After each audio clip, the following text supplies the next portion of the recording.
बफ़ैज़ रूहानी मनाज़िर अहले सुन्नत हज़रत अल्लामा मौलाना मुफ्ती आफाक साहब रहमतुल्लाह ताला अलैह और उनके शहज़ादे मुअज़्ज़म हज़रत अल्लामा मौलाना अहमद सईद साहब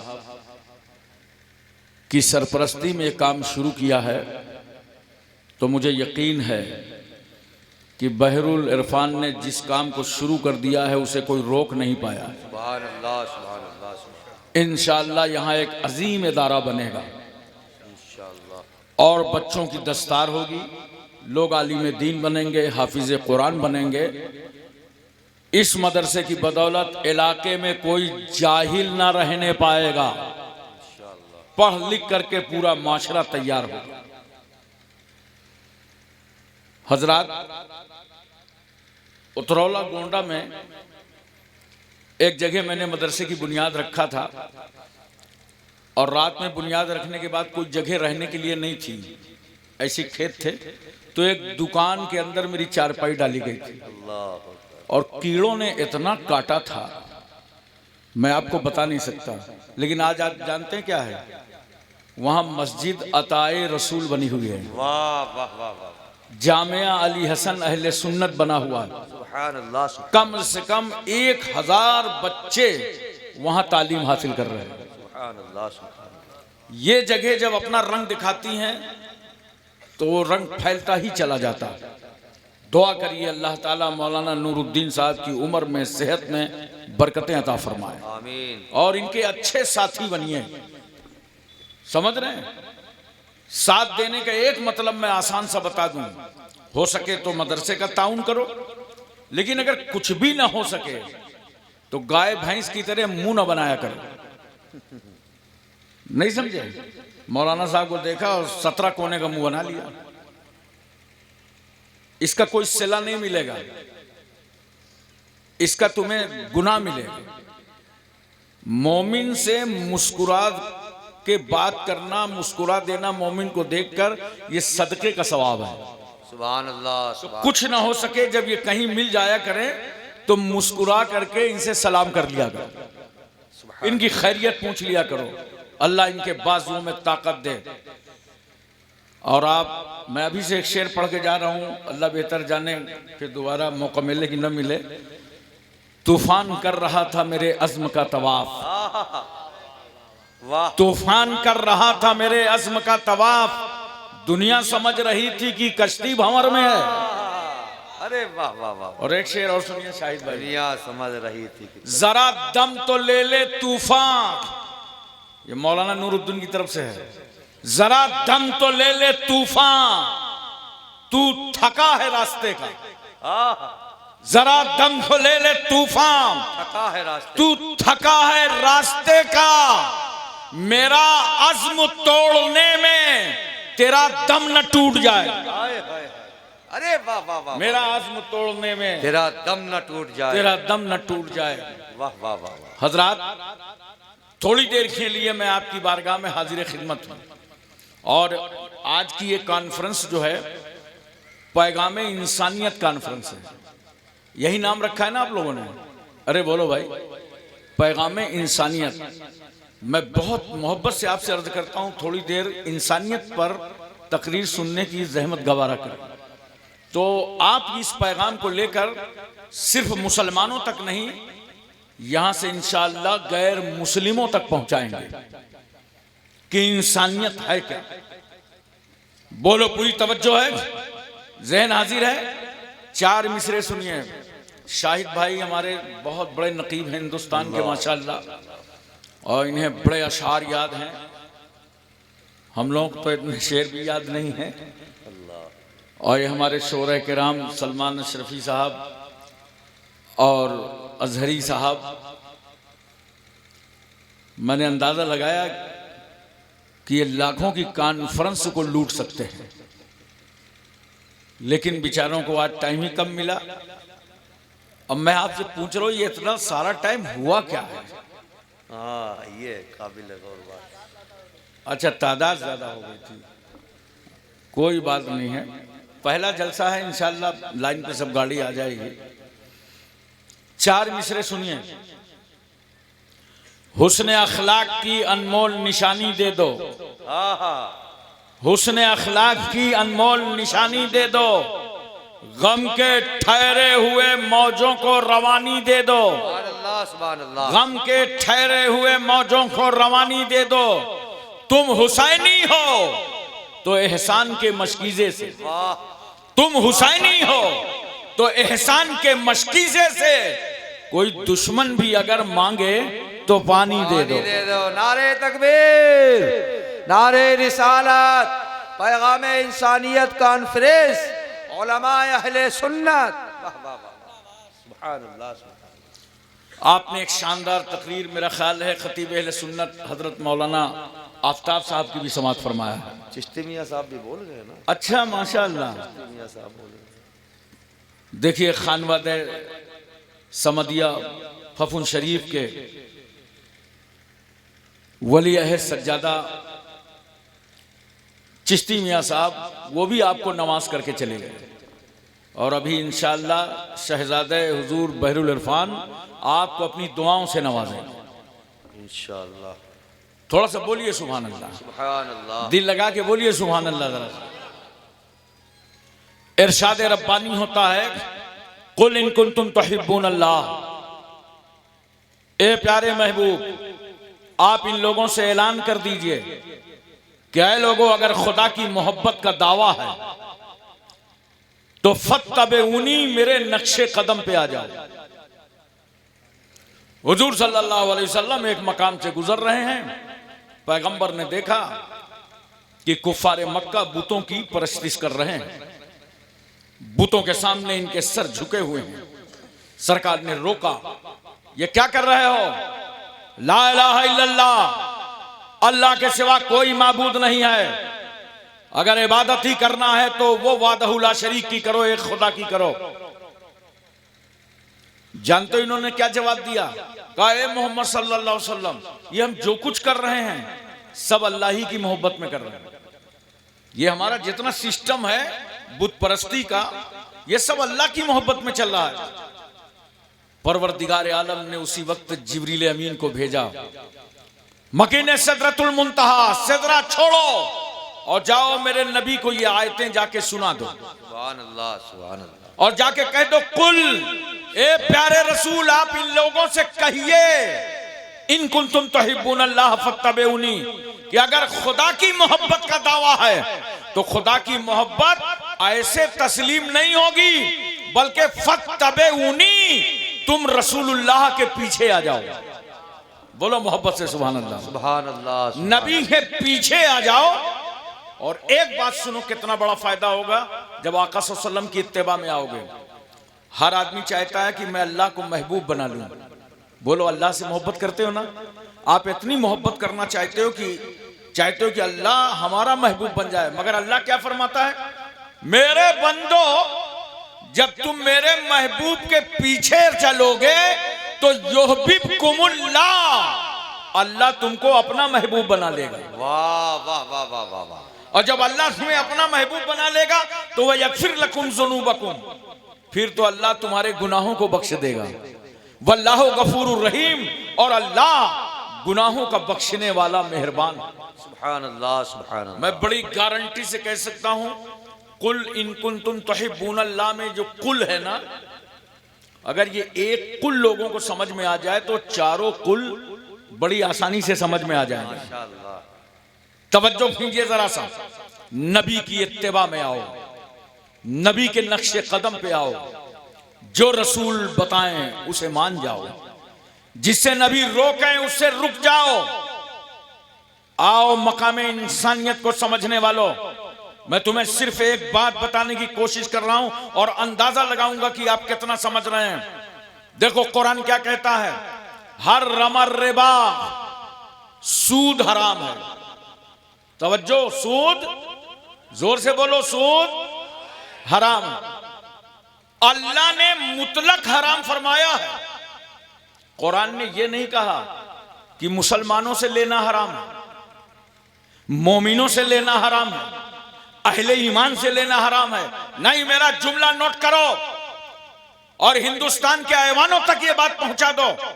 कुरान की हक व सदाकत, कुरान का अदलो इंसाफ, इस्लाम का मानवता और इंसानियत का पैगाम जिस तरह मुसलमान से सूद लेना हराम है, उसी तरह गैर मुस्लिम से सूद लेना हराम।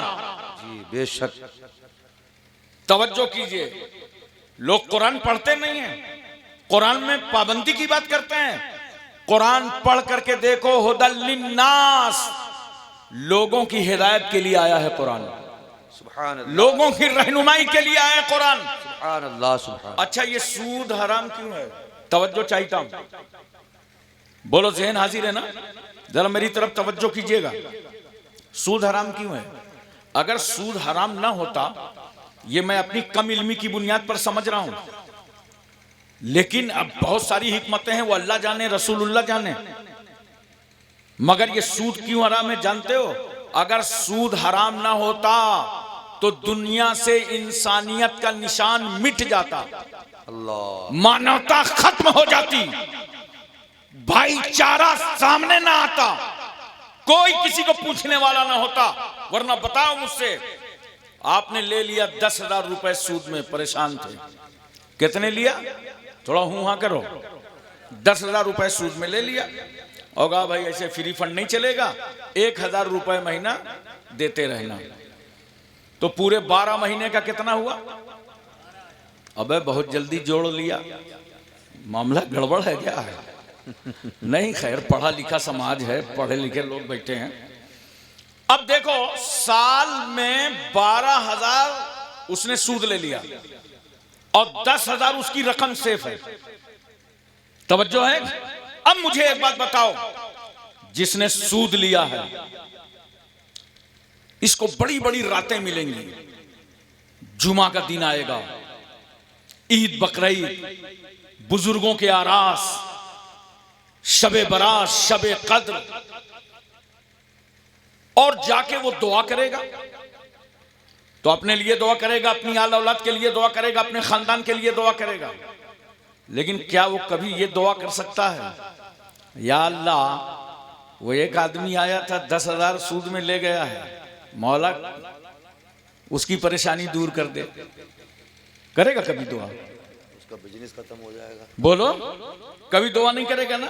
अबे अंदर ही अंदर सोचेगा, या अल्लाह कस्टमर अच्छा है और ऐसे ही 2-4 मिल जाए, वो उसके हक में दुआ नहीं करेगा। तो जब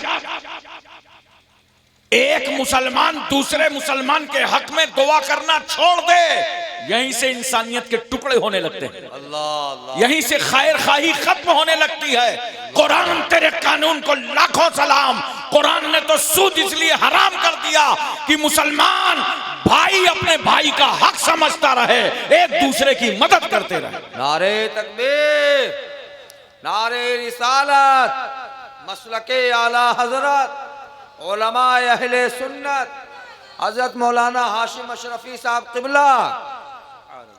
एक बात बताओ, जिना हराम है कि नहीं हराम है? रेप, बोलो नौजवानों मोहब्बत के साथ, और मेरी आज की तकरीर दूसरों तक पहुंचा देना, अपने साथियों तक जाना, अपने ऑफिस में जाके शेयर करना, अपने घर में जाकर के बताना, जिना यानी रेप हराम है। लेकिन सवाल क्या है? मेरा सवाल यह है, क्या मुसलमान बेटी से रेप हराम है और दूसरे की बेटी से जायज है? नहीं, यह इस्लाम का कानून है। बेटी कोई भी हो, चाहे मुसलमान की बेटी हो, हिंदू, मुस्लिम, सिख, ईसाई, जाट, बरहमन, अंसारी, मंसूरी, खान, पठान, किसी की बेटी हो, रेप उससे हराम है। क्या इस्लाम इंसाफ लाया? वाह वाह वाह वाह। और जानते हो कुरान क्या कहता है? अज़्ज़ानियत वज़्ज़ानी फ़ज्लिदू, ज़िना करवाने वाली औरत और ज़िना करने वाला मर्द, दोनों में से हर एक को 100 कोड़े मारो। मैं एक लम्हा की तवज्जो चाहता हूं, इस्लाम ने सिर्फ कानून नहीं बनाया बल्कि उस पर अमल करके दिखाया है। देखो, एक शख्स जिनका नाम माइज है, ये इकबाली मुजरिम हैं, इनसे जिना जैसा गुनाह सरजद हो गया। गुनाह हो जाए और कहीं अल्लाह ताला तौबा की तौफीक अता फरमा दे तो उन आंसुओं में कितनी लज्जत महसूस होती है। ये रोते रोते सरकार की बारगाह आए, कहा या रसूल अल्लाह ये गुनाह हो गया है, पैगंबर मुझे पाक फरमा दीजिए। बोलो मोहब्बत से सुभान अल्लाह। कहा या रसूल अल्लाह मुझे पाक फरमा दीजिए। आप जानते हो आजकल का कोई आदमी होता ना तो नेताजी कहते ठीक है अपनी पार्टी का आदमी है, छोड़ो कोई खास बात नहीं है, मगर वाह रे हादी अकबर, वाह रे मुंसिफ आजम, वाह रे आदिल आजम, मेरा पैगंबर क्या कहता है, गुनाह हुआ है, रेप जैसा गुनाह, ऐसे पाक नहीं होगे, सजा मिलेगी। बोल दो सुभान अल्लाह। सुभान अल्लाह। सजा मिलेगी, सजा मुकर्रर कर दी गई, खिश्तबारी तय हो गई, पत्थर मारे जाएंगे, चारों तरफ से पत्थर मारे गए। जब तक माई से बर्दाश्त होता रहा, आगे से पत्थर आया, सब्र कर लिया, पूरा जिस्म जख्मी हो गया, खून बह निकला, सब्र करते रहे, तौबा करते रहे, अल्लाह तौबा, अल्लाह मुझे माफ कर दे, मौला गुनाह हो गया है माफ कर दे, पत्थर पर पत्थर खाते रहे। और जब माई से बर्दाश्त ना हो सका तो खिश्तबारियों के दरमियान से भागे और दौड़ करके दूर जाना चाहते थे, मगर पत्थर मारने वालों ने ऐसा दौड़ाया, उसे दौड़ाया और इतने पत्थर मारे कि माइस का इंतकाल हो गया। अल्लाह, उनकी रूह निकल गई, मौत हो गई। और जब ये वाकया रसूल सल्लल्लाहु अलैहि वसल्लम के पास पहुंचा तो अल्लाह के रसूल सल्लल्लाहु अलैहि वसल्लम क्या इरशाद फरमाते हैं?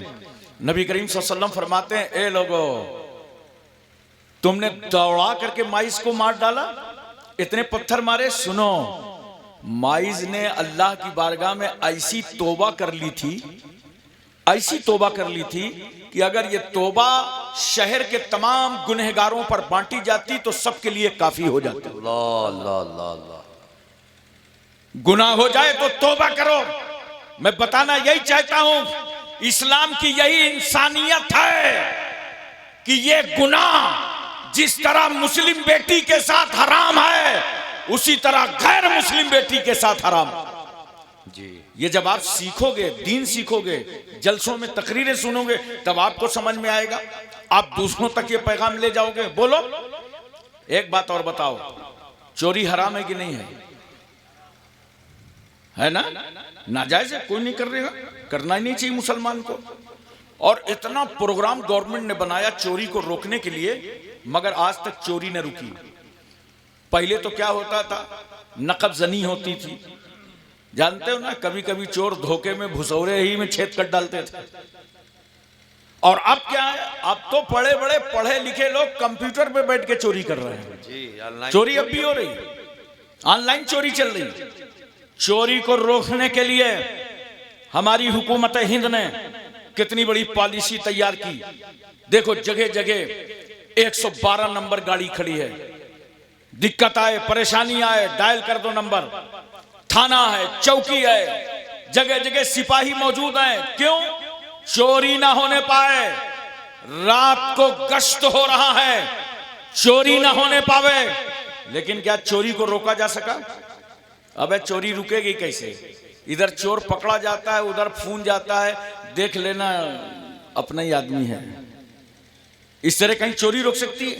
ये दुनिया का कानून है जो आज तक चोरी को रोक ना सका।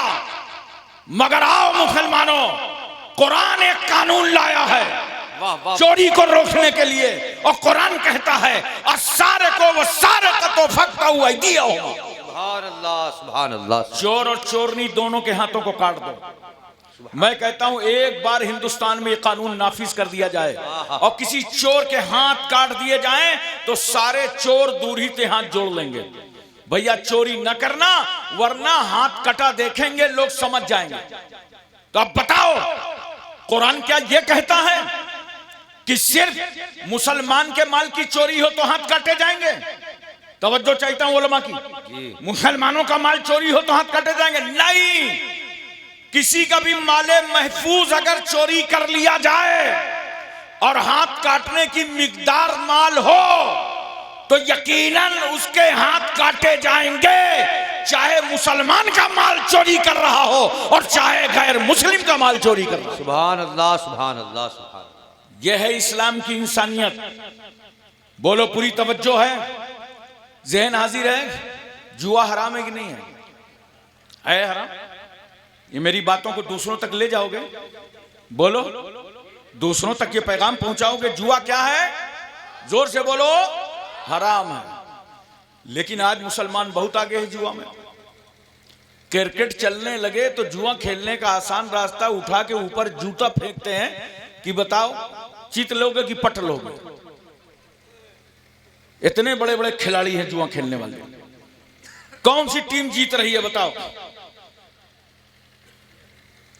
बोलियां लग रही हैं। मैं झांसी से जा रहा था ग्वालियर, और तकरीबन 25 साल पहले की बात है। 3 टायर में बैठा था, हम लोग भी गरीब थे, कौम भी गरीब थी, और उसमें सफर चल रहा था। तो मैं साइड की बर्थ में था, मेरे सामने 4-5 बच्चे आए और जल्दी से बैठ गए। बैठने के बाद एक कंबल निकाला, अपनी अपनी जांग पर डाला, इतनी गड्डी मोटी निकाला, फटाफट फटाफट। मैंने कहा यार रिजर्व बैंक ने क्या नोट बदल दिए? और उसमें थोड़े थोड़े आपस में बांटने लगे। बांटते बांटते अचानक 2 मिनट में 4 मिनट में एक शोर मचा, सबने 10-10 रुपए निकाला और एक ने समेट के रख लिया। अबे मैंने कहा इतनी जल्दी पैसा तो रसीद काटने में नहीं आता। अल्लाह, इतना इजी बिजनेस, लोग उधार रसीदें कटवा रहे हैं, इतनी आसानी से पैसा आ गया। मैं उनको खेल तमाशा उनका देखता रहा। जब ग्वालियर करीब आया तो मैंने कहा भाई मुझे शंकरपुर जाना है। तो एक बच्चे ने मुझसे कहा कि हजरत क्या जलसे में जा रहे हैं क्या? अल्लाह। हमने कहा हाँ हाँ भाई जलसे में जा रहे हैं। कहा जलसा तो हम ही लोग करा रहे हैं। अल्लाह अल्लाह अल्लाह। तो मैंने कहा क्यों, तुम मुसलमान हो क्या? अरे बोला पक्का मुसलमान, अब्बा मुसलमान, अम्मा मुसलमान, हम लोग 1 नंबर के मुसलमान। आपने हमको मुसलमान नहीं समझा? मैंने कहा ये बता मैं तुझे कैसे मुसलमान समझता? खड़े खड़े तुम ट्रेन के बाहर पेशाब कर रहे थे, मैं कैसे समझता तुम मुसलमान हो? तुम खड़े खड़े पानी पी रहे थे, मैं कैसे समझता तुम मुसलमान हो? तुम जुआ खेल रहे थे, मैं कैसे समझता मुसलमान हो? मैं नहीं समझ सका। एक लड़का बोला बड़ा जिद्दी मौलवी है, मानेगा नहीं। अल्लाह।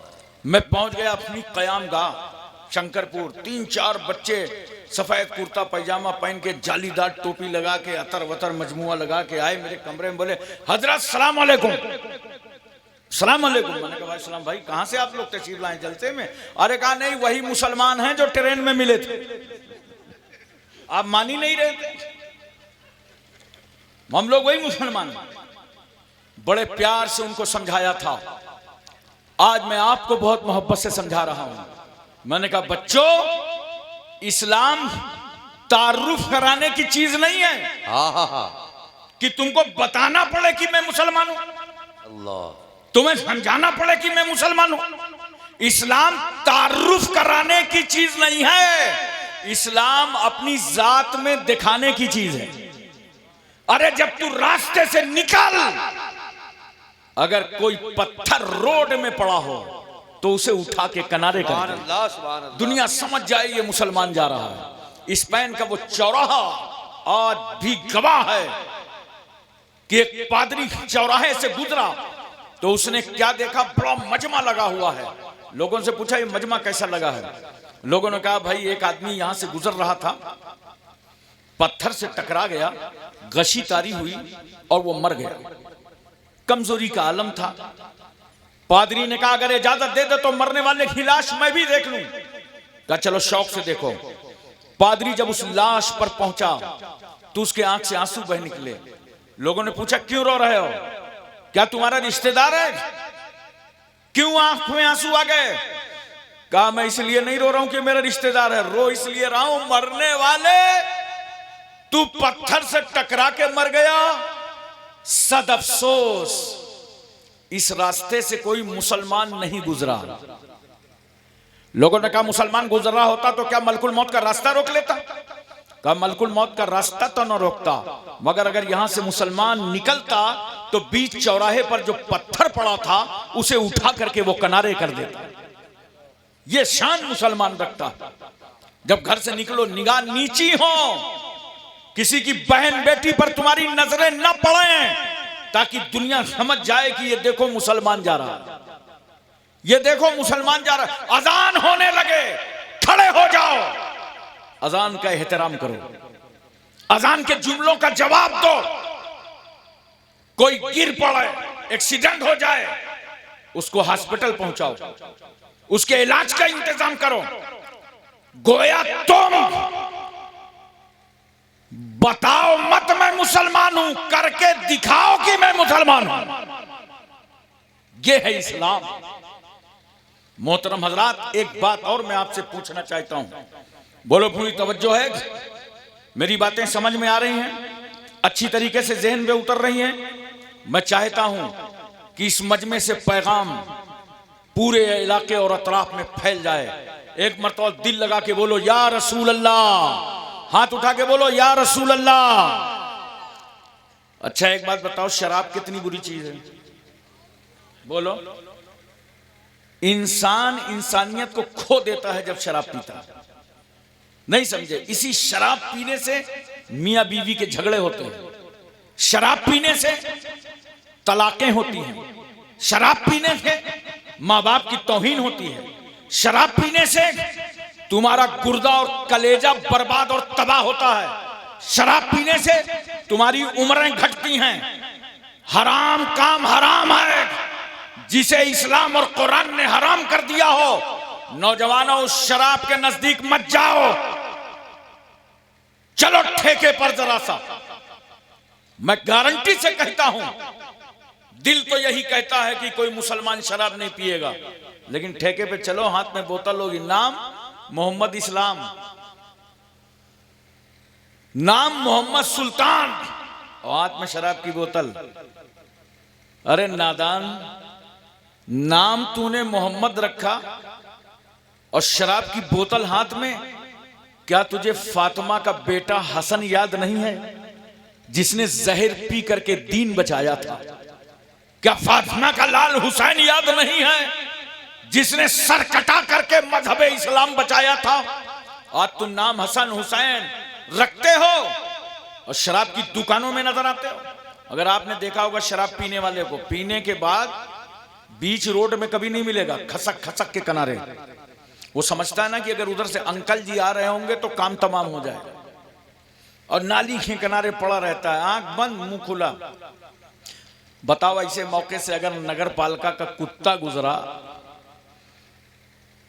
अरे भैया सही तकरीर सुनना, आजकल कुत्ता ने आफत मचा रखी है।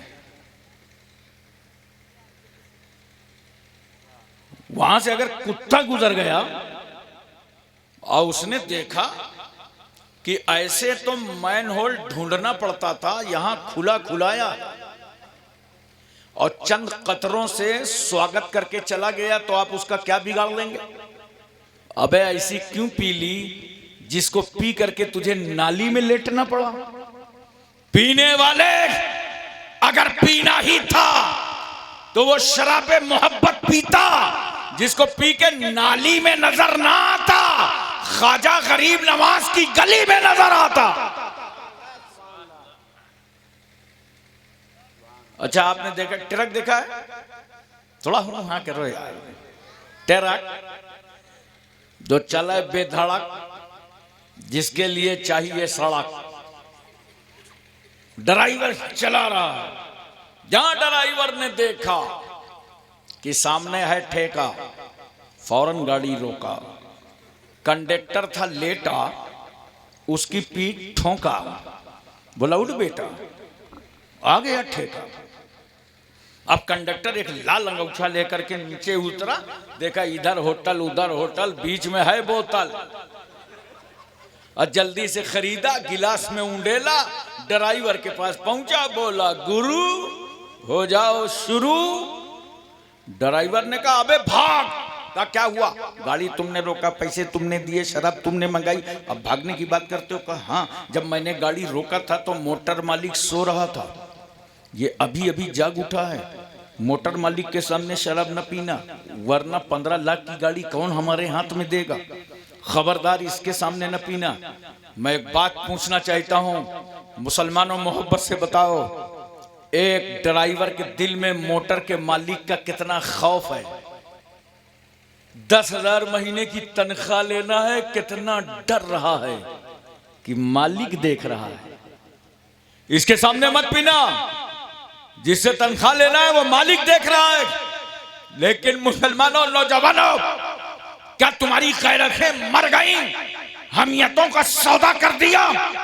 जब तुम शराब की बोतल लेकर अपने घर जाते हो, बीवी से छुपकर, माँ बाप से बचकर, बच्चों से हटकर, कमरा बंद करके, सुराख बंद करके, खिड़कियां लॉक करके, लाइट गुल करके, अंधेरे घर में जब शराब की बोतल हाथ में लेकर तू मुंह तक ले जाता है, तो सुन, उस बंद कमरे में तुझे माँ बाप नहीं देखते, मगर वहां भी तेरा परवरदिगार देखता है।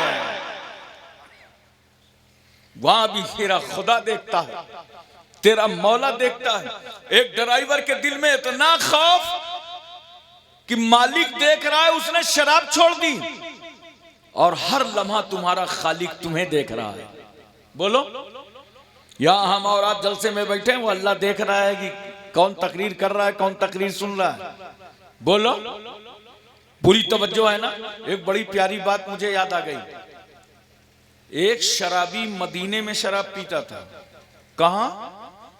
जोर से बोलो। मदीने में। इंडिया वाले सोच रहे होंगे हम तो इंडिया में, गुरु मदीने में। छुप छुप कर शराब पीता था, चुपके शराब पीता था। और वो दौर किसका था? अमीरुल मोमिनीन उमर इब्न खत्ताब का। एक दिन शराब की एक बोतल लेकर के ये शराबी एक गली से आ रहा था, उधर से हजरत उमर जा रहे थे। जैसे ही शराबी ने हजरत उमर को देखा, जल्दी से शराब को बगल में दबाया, निगाह झुकाया, सोचा तड़ी पार हो जाओ। मगर हजरत उमर ने जैसे उसे देखा तो रोक लिया, कहा ठहर जा। मैंने कहा यार शराबी, वही रूट, वही गली, वही रास्ता, और हजरत उमर की निगाह से बचने की कोशिश कर रहा है। वो उमर जिनकी नजरों से मस्जिद नबवी शरीफ में खुतबा देते देते सारिया का लश्कर न बचा हो, तो उसी रास्ते से बच रहा है। हजरत उमर ने रोका, कहा ये बगल में क्या है? बोला कुछ नहीं। कहा नहीं कुछ तो है। कहा ये तो दूध है। इंडिया वाले कहते हैं टॉनिक है। कहा ये तो दूध है। हजरत उमर ने फरमाया दूध है तो छुपाया क्यों? तेरे चेहरे की बेचैनी तो कुछ और बता रही है। चोर का दिल कितना बताओ? बोलो यार, थोड़ा सा आपको कैसे मालूम? सुना होगा, वाकई चोर का दिल होता कितना है। अगर आप टिकट लेके ट्रेन में बैठ जाओ, कभी टीटी ना पूछेगा, और बगैर टिकट के ट्रेन में बैठो तो आप ही से आके टीटी पूछेगा। उसमें टीटी की गलती नहीं है। आपने टिकट नहीं लिया तो अंदर जराइम हैं, उनका इजहार चेहरे पे हो रहा है। हौलान मचा हुआ, घबराए, जहां थोड़ा सा काला कोट कोई दिखाई पड़ता है, यूं देखने लगते हो, वो वहीं से समझ जाता है कि मेहमान तो आगे बैठा है, आप ही से आके टिकट लेगा। तो लिए था शराब, चेहरा बता रहा था। हजरत उमर कहते हैं तेरे चेहरे की बेचैनी तो कुछ और बता रही है, तेरे चेहरे की बौखलाहट तो कुछ और कर रही है। बता रहा है दूध। कहा दूध है। कहा दूध है तो ढक्कन खोल। अब ढक्कन में हाथ रखे हैं, एक तो चोरी, दूसरे सीना जोरी। वो उमर जो अपने दौर में किसी को शराब पीने ना देते हो, आज रंगे हाथ पकड़ेंगे तो छोड़ेंगे कैसे? हजरत उमर कहते हैं ढक्कन खोल। अब शराबी समझ गया कि सारे रास्ते बंद हो गए, एक ही रास्ता है, वो तौबा का दरवाजा खुला है। ढक्कन में हाथ रख के अल्लाह की बारगाह में तौबा कर रहा है।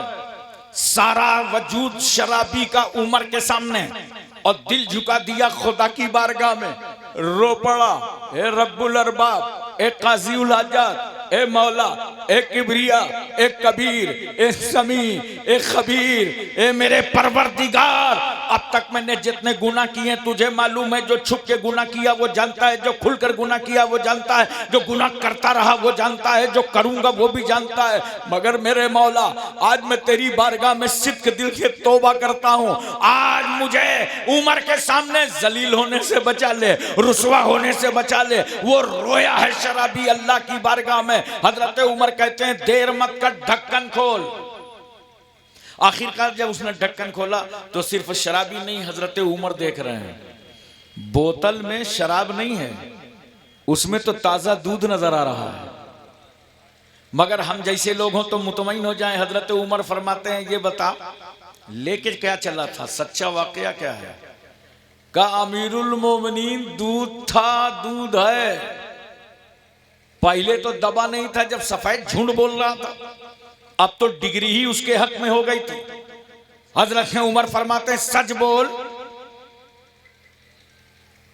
का जो माल है सामने है। हजरत उमर का जलाल बढ़ा, का सच बता। शराबी घबरा गया कि अभी तो एक ऐप खुला है और अगर मैंने सच्चाई ना बताई तो दूसरे ऐप की फाइल खुल जाएगी। शराबी चाहता था कि बता दूं, मैं शराब लेके चला था, अब मेरा क्या बिगड़ेगा, अब तो ये दूध है, डिग्री मेरे हक में हो चुकी है। बताना चाहता था कि इतने में अल्लाह ने फारूक आजम को इल्हाम फरमा दिया, ए उमर, बंदे मारा रुसवा मकुन। उमर, हमारे बंदे को जलील मत करो। जहां हम जब्बार और कहार हैं वहीं हम सत्तारुल उयूब हैं, ऐबों को हम ही छुपाते हैं, गफ्फारुज जुनूब हैं, गुनाहों को हम ही बख्श देते हैं। ए उमर, अगरचे ये शराब की बोतल लेके चला था मगर तुम्हारे रब की बारगाह में इतना रोया है, इतना रोया, इतनी तौबा की कि मैंने अपनी रहीमी करीमी से इस शराब को ताजा दूध से बदल डाला। अब हजरात मैं एक बात आपसे पूछता हूं, क्या दुनिया में इज्जत चाहते हो? बोलो नौजवानों, इज्जत में जिंदगी गुजारना चाहते हो तो कसम खुदा की आज से तय कर लो, कल सुबह से हम नमाजी बन जाएंगे। पढ़ो नमाज़े पंजगाना, करो मस्जिदों में सजदे। अगर इज्जत चाहते हो तो नमाज पढ़ो, अगर अजमतें चाहते हो तो नमाज पढ़ो। इसलिए कि जो खुदा एक शराबी को जलील नहीं करता वो मौला किसी नमाजी को कैसे जलील करे। मेरे दोस्तों और बुजुर्गों, इस्लाम समझो, कुरान समझो। एक आखिरी बात सुनिए मेरी, बहुत दिलचस्पी के साथ सुनिएगा, बहुत ज़हन हाजिर करके। रमजान शरीफ आ रहा है, मैं आपको इंसानियत बताऊंगा। रोजे रखेंगे आप? अरे बोलो, रमजान की तैयारी चल रही है, सब लोग तैयार हो रहे रमजान के लिए, माशाअल्लाह। अब आपको मैं पूछना कहता हूं, रोजा अमीर भी रखेगा और रोजा गरीब भी रखेगा। बोलो, अमीर गरीब दोनों रखेंगे ना? लेकिन आपको हाल मालूम है, रोजा अमीर ने भी रखा, गरीब ने भी रखा। गरीब झोपड़पट्टी में रोजा रख रहा है, छप्पर के नीचे रोजा रख रहा है, मामूली से मकान में रोजा रख रहा है जिसमें लू की तपिश भी आ रही है, पंखे और बिजली का इंतजाम नहीं है। झोपड़पट्टी में जिंदगी गुजारने वाला वो गरीब रोजा रख रहा है, और रोजा अमीर एयर कंडीशन में, एसी में, पंखे और कूलर में। लेकिन आप जानते हो, आपको मालूम है, जब अमीर ने पहला रोजा रखा, दोपहर का वक्त ढला, खाने का वक्त करीब आया, पूछो उस अमीर का क्या हाल होता है, कितना बेचैन होता है, कितना बेकरार होता है।